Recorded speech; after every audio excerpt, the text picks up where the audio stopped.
what I would do without him, and my other brother Tommy as well. It's kind of interesting. I was thinking about this not too long ago.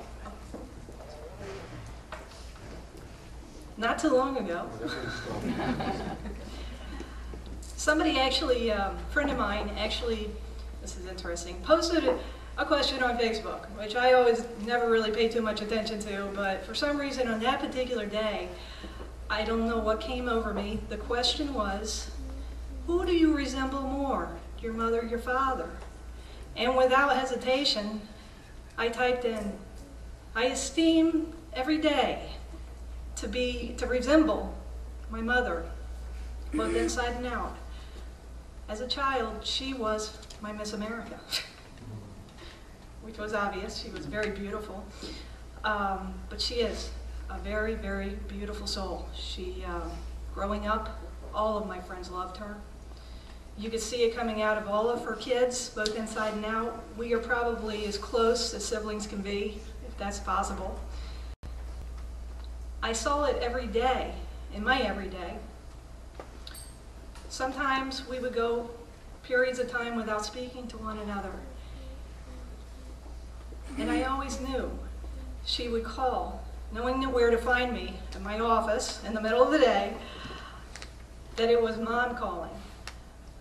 The air was lifted in the office as she would speak to one of my staff people for a minute or two, as if she had met each and every one of them personally throughout the last 2 decades. And they would forward the call and say, it's Mary B., your mother, as if there were no other. And I get on the phone with Mom, and the first thing, every single conversation, I watch the weather in Chicago every day. How can you do that? To my response, oh. Because the translation was, when you coming home, Jen? We miss you so much.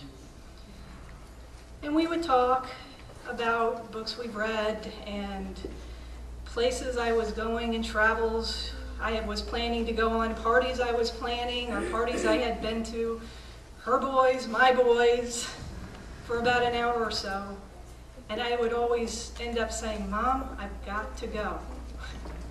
This is going long, we've got to go. And she would always come back and tell me, Jen, but there's just one more thing. And we'd go another 15 minutes.